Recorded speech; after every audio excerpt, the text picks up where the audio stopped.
A-D-N. It's HeadphonesNeil!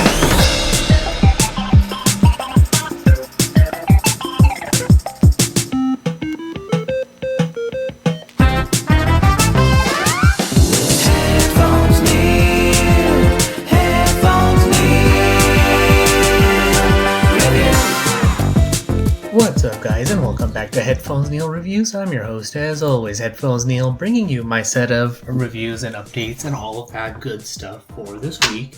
So I'm going to go through the usual review stuff of random stuff that I watched, then the Grand Theft Auto update, or Grand Theft Auto San Andreas update, and then we'll round it out with the series and season finale for Andor. So to start it off, I've been meaning to rewatch the Back to the Future trilogy just because it's been some time since I watched it last. I wanted to see if it still generally holds up for me and all of that good stuff. And for me, overall, it did. The main thing that doesn't hold up and that continues to not hold up is the futuristic tech in Back to the Future 2. But that's also kind of par for the course in general. No one knows the future, so everyone can make their predictions. Some of the stuff is cool, like the flying cars and the hoverboard and all that stuff. Some of the silly stuff was like the self-lacing shoes, the self-drying jacket. While super interesting and would be nice, the practicality of it is probably out there a little bit, so... Regardless, overall it holds up. One of the things that stood out as being kind of funny to me this time is at the end of Back to the Future 1, we have the teaser for Back to the Future 2 with the flying DeLorean. And then they rounded out nicely with Marty saying, well, we don't have enough road to get up to 88. And then at the end of Back to the Future 2, we have scenes from Back to the Future 3 in the Old West. So I just thought that was something that always held up as how do they know, but then it's like it's the future, so they would know, and all of that stuff. And then attention to little details like Marty telling the Doc at some point, it feels like yesterday that we were just here, and he says that you were just here, Marty. And then the whole thing with, well, you're not thinking fourth dimensionally. Or Doc telling Marty that he doesn't think fourth dimensionally, and Marty saying that, well, he doesn't get that, and then it happening again with later Doc, and Marty says, yeah, that's a real problem with me. So things like that overall stand out. As far as the whole thing with not interacting with your past or future self it's never really been a personal issue with me. For me, it's like I was accepted it as at the surface level that yeah, you don't want to interfere with anything like that, because if your past self knows about your future self, then you're messing with the timeline. But then Doc does it. Or the thing that bothered me overall related to that is, well, Marty gives Doc the message that he's going to get shot, and he reads it anyways. And then at the end of 3, the Doc stays in the past, still builds a time machine, and goes traveling through time with Clara, and then has kids. So that's messing with everything. So, one of the things that's not explained, I guess, is what did he figure out that, maybe that particular date for 1985 is significant for the Doc and Marty. So as long as his current self doesn't change anything in history, then going forward through time is fine, and going back and forth and all of that, as long as he's not interfering with events. Since Clara or Clayton Ravine is Shonash Ravine or whatever it was, or Eastwood Ravine or all that, since they made that change, but then thing about not changing anything, that messes with everything. So that gets all kind of janky. I mean, it started off nice with Doc telling Marty that no, he can't have that almanac because it changes the future. If you go to the past, like they did with the whole premise of Back to the Future 2, then go to the future and it's changed. You can't go into the future to change it back. Like, all of that made sense, Avengers Endgame notwithstanding, but all of that generally just made sense. So overall, for me, it's entertaining. I like the whole continuation of Biff running into Biff, and then I guess I forget if it was Biff and then his older self or younger self, whatever, and then his ancestor Buford running into the manure and all that. So And then the running joke between the first two films with Strickland, or Principal Strickland, never having hair, to the point where I kind of wish he was in the third film. and there was an Old West version of him that also didn't have hair, so that would have rounded it out nicely. So, but regardless, for me, the films hold up. They're more of a good time than anything else. So,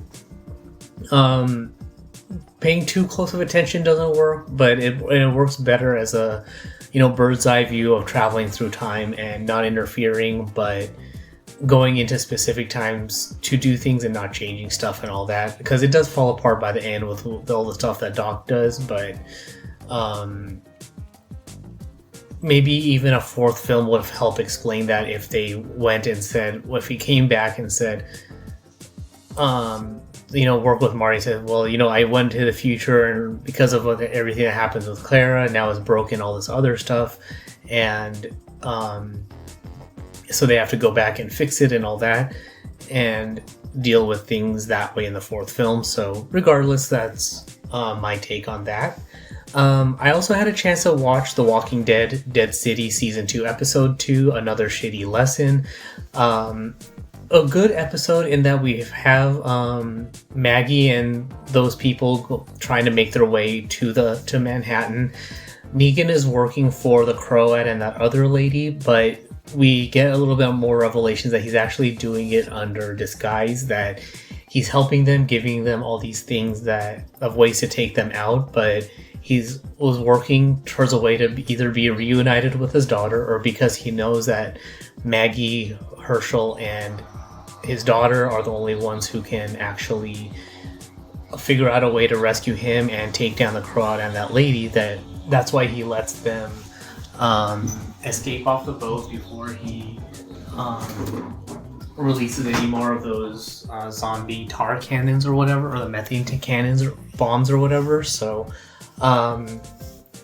that's it was a good compare and contrast between what's going on both sides, what Negan's up to and playing the dual roles and taking it from there. At one point I did suspect that the one guy who was with him figured out what he's up to, but I think he ended up dying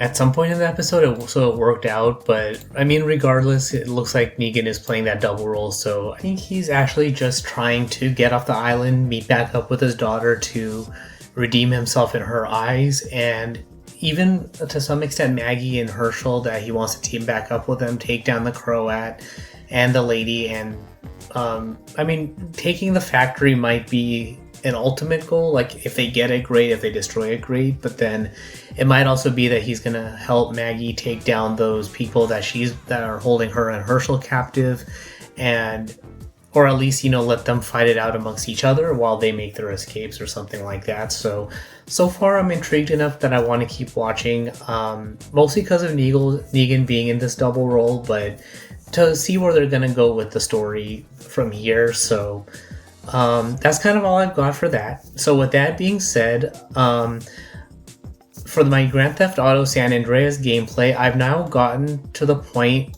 where I'm at that same point as my gameplay for the original version of the game that I didn't get to finish. So I finished the San Fierro story arc, so now it's time to go into the next missions to proceed with the CJ story arc, see where we go from here, and all of that stuff. But overall, I really still enjoy the San Fierro stories. We have races, we meet up with with Jizzy B and deal with him and his story arcs, and getting stuff from the airport, playing that continuing the trend of the double role here, that CJ is pretending to work for him, but he's still doing stuff for his friend Woozy. So I'm curious to see how the story with CJ and Woozy continue to play out. But we conclude the San Fierro story arc with Cesar and CJ trying to take down what's his name, who double crossed them with the gangs and all that, and dealing with that stuff. So the story is continuing to be really, really good. It's much like the same as before, that I do like the San Fierro missions a little bit better because it does have a little bit more training going on, as far as different, like the car racing and what to do and where to go and all of that stuff. So with that being said, I am super curious to see where we go from here and what the next missions bring, so look out for that. With that being said, let's jump right into my review for Andor Season 2. It overall was very well done. We have Luthen's assistant, or we have Luthen ultimately getting figured out by Daedra. She follows up on that lead. He attempts to kill himself, but he's taken into Imperial custody and is put on life support. So Luthen's assistant is tries to, or she basically kills him so that he doesn't reveal any information about the rebellion. Is able to escape. The Empire ultimately figures all that out. Krennic interviews Daedra to figure out what's going on, what was going through her head, and all of that stuff. So all that story arc was good. We have a little bit more going on with the rebellion and Andor having to pay for the stuff that he did to deal with that. But my biggest issue with the finale is how it actually ended. We end with a montage of the general or the captain guy or the general guy telling Cassian that he needs to go to the Kafrene system, which leads us directly into Rogue One. But it doesn't actually resolve anything, or doesn't resolve enough on my end as far as dealing with the Empire side. What prompts the Empire to question Krennic and his methods and all of that stuff. That, well, you have all this rebellious activity. How do you not know what's going on? For me, I also would have liked to see the scene with, and I said it before, with Bodhi and Galen. I mean, Galen is name dropped in one of the episodes, but for me, it was one of those things where we should have been taken to the facility with Galen, giving Bodhi the plans to escape and doing right and all of that stuff, and then a quick meeting between, and it doesn't necessarily have to be with Krennic, but the Emperor, Vader, and Tarkin talking, that they keep hearing these disturbing reports or whatever of rebellious activity, random bits and stuff being stolen, and even the Emperor saying, he senses this disturbance, that there's something going on that's elusive, and it deals explicitly with the Death Star because it's the Emperor's pet project and he's monitoring all that information. So he has Tarkin or Vader tell Krennic, or even Tarkin directly, as a precursor, that, hey, Krennic, you have all this rebellious activity, go figure it out. And that's what prompts Krennic to talk to Daedra and all of that stuff. So for me, it was kind of a cop-out ending that they proceeded to end with this montage without actually connecting what the Empire was up to. Because all this stuff in Andor, for me, in Season 1 and 2, was very beautifully done. It was awesome. It was a well-written story. But then they did this weird montage where it's like, all right, well, you have this montage, but you're not connecting anything on the Empire side to what prompts Tarkin to even send that message directly to Krennic to begin with. Because you figure that if Tarkin is the Moff, Grand Moff, regional governor, whatever, it's not something that would be within his notice to actually go out and do personally. So why did he do that to begin with? So for me, it's one of those things where everything was very well done until the final 5 to 10 minutes of the series finale. So they could have literally just, and it doesn't necessarily need to be anything that's an elaborate scene. It can even be a post-credit scene like you have in the Marvel movies, where you have a conversation between the Emperor, Vader, and Tarkin. The Emperor's on Coruscant, Vader's in his castle, and Tarkin's, he can be really anywhere. They have a quick call or they have a quick meeting, and say, the Emperor tells them, like, hey, we have this issue going on with the Death Star, have Tarkin resolve it, and have Vader on standby that he needs to he may need to jump in and help to, do the military side of things. So I don't know, like for me it just felt like a rushed ending that they're like, instead of doing the proper connection, they just did a montage that didn't need to be done, because it's like, we already have Rogue One, we don't need to see everyone going to their particular areas doing just a collage or montage of where everyone's at. It's like, we know where they're at because we have Rogue One already. Give us the connecting bits of information to connect the pieces. So for me, it's going to be one of those things where I may rewatch the final episode and then watch Rogue One directly after it, after maybe a couple weeks or a couple months or something, just to see if my opinion changes or anything. But for me, it would have been nicer to have that little bit of connecting tissue from the Empire side, or even have Tarkin talk directly to Krennic. You don't even have to involve the Emperor and Vader, and have Tarkin tell him that, hey, what's with all these random bits of, or have one scene where you have Galen giving Bodhi the information, and then you have Tarkin telling Krennic, like, hey, we have all this random activity, but a lot of these pieces are inventory related to the Death Star, so you may have a leak, so go figure it out.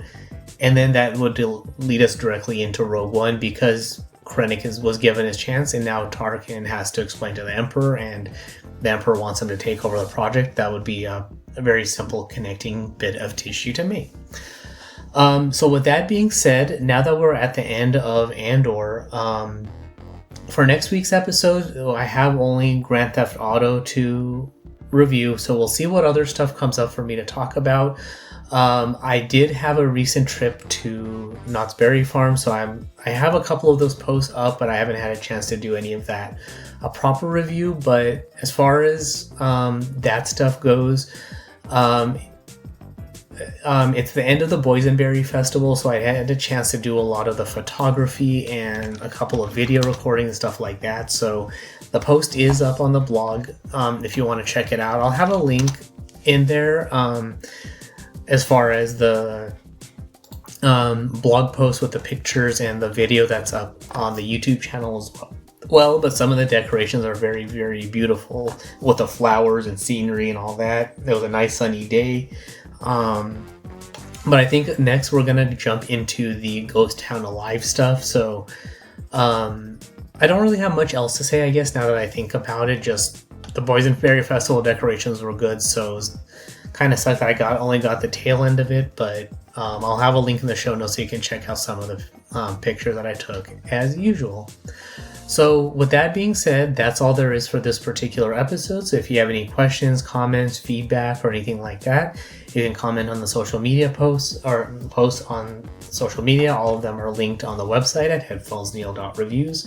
Gameplay episodes and audio versions of the podcast can also be found on the YouTube channel at youtube.com/BatalN01. As a member, you get nearly instant access to that content as soon as it's published, ahead of everybody on the public feed. So you can help support my content by becoming a member on the YouTube channel at youtube.com/BatalN01. But that is all for this particular episode. Thanks for tuning in, and until next time.